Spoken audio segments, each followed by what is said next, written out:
Oh, good. Okay. Today we're going to be looking at something called integrating factors in differential equations. This is actually part 2 of a video. I'm going to film these hopefully in order of first and second. So this is part 2. So you might want to go look at part 1, integrating factors, which should be the video above this one. Anyways, we start off with a differential equation that looks like this, where m dx plus n dy equals 0. M is some function of x and y, and n is some function of x and y. And if this is exact, then partial of m with respect to y will equal partial of n with respect to x. And if that's true, then I have another video on exact equations. What we're going to be dealing with is when it's not exact, or when my does not equal nx, then this equation is not exact, so we can't do what I taught, what we do for exact equations. And I have a video on exact equations, differential equations, or you can look up somebody else's if your fancy so desires. What we do is, if my does not equal nx, then what we can try to do is do an integrating factor that we will multiply this through, let mu equal x to the p. So we'll multiply this through by x to the p, and then we'll try to do this exact test again. So if you multiply this by xp, you'll get xp and m. And if you multiply n by xp, you'll get xp and n. And then this says to take the partial derivative of all of this with respect to y. So make sure you do a product rule if m has x's in it. And that's a partial derivative of all of this with respect to y. And then the partial derivative of this, whatever's in front of dy, with respect to x. So you have to take the partial of this whole function, whatever n is, times xp. Once you do that, you'll have a bunch of polynomials with x's, and you'll want to set the like powers, the similar powers equal to each other, and by doing that you can solve for p. I assume you're fairly adept at doing that algebra. Then once you solve for p, if you can't solve for p, then that means that mu should have been a function of x, and so everything is good to go. So then mu will equal x to the p, where you have p, maybe p equals -5 or p equals 7. You'll have mu equals x to the 7. You know, if you solve for p is equal to 7. And once you have mu is x to the p, you multiply the differential equation by x to the p, like multiply through by x to the 7 if p turned out to be 7. Multiply through by x to the 13 if p turned out to be 13. And once you do that, you can solve by the normal. It will now be exact, an exact differential equation, and so we can solve by our old method of phi equals the integral of mu times m. So that'll be xp times m right over here.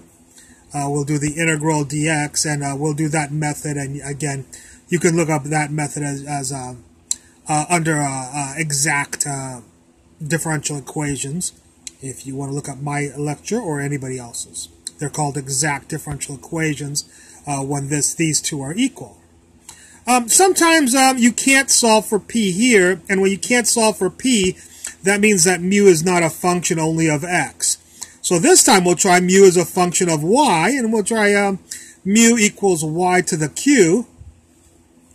And of course you'll multiply the y to the q here times n. We'll do the exact same thing. But we'll take y to the q times m, the partial with respect to y, equals, just like we did here, but with y to the q times n, and then the partial. Oops, there's a mistake. First one of the day. So why don't we try to fix that for you. Just like here, we take the partial with respect to y, but over here we take the partial with respect to x. Times u. So that's an x. So we take the partial of this with respect to x, just like we did here, and like we did here. And we take this partial with respect to y, just like we did here, and we did here. Okay, once you do that, again, just the same way you did here, you solve for p here. Here we'll solve for q. And if you can solve for q, then it turns out mu was only a function of y. And so then you can multiply through the differential equation by, y to the q. If q turns out to be -5, then multiply the equation by y to the -5 times this, and y to the -5 times this. And the equation then will be exact, and you can solve it with phi method of equals the integral of mu times m times dx. It's the way you solve exact differential equations, okay? I'm not going through that because I already gave a lecture on that, and I don't want to make this lecture any longer than it needs to be. And you can go look up lectures on exact differential equations, and they'll teach you how to solve those.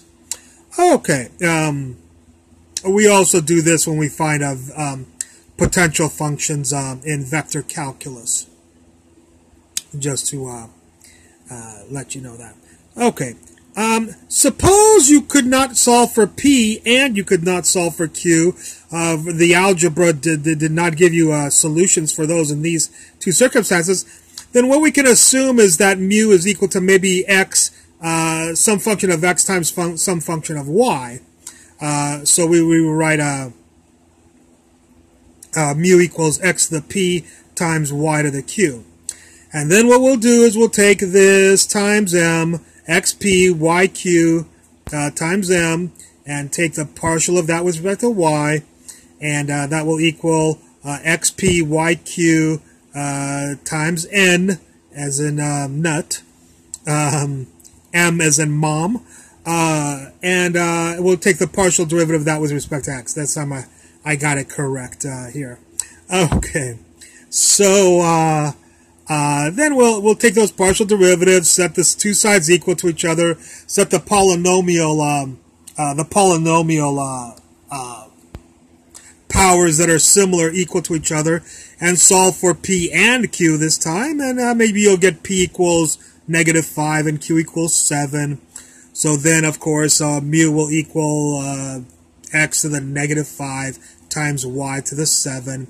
And so you'll have to take that and multiply through times this differential equation. It'll make it exact. And once it's exact, we can use the phi equals the integral of mu m dx, just like we did before the previous two times. Okay? And we can solve that.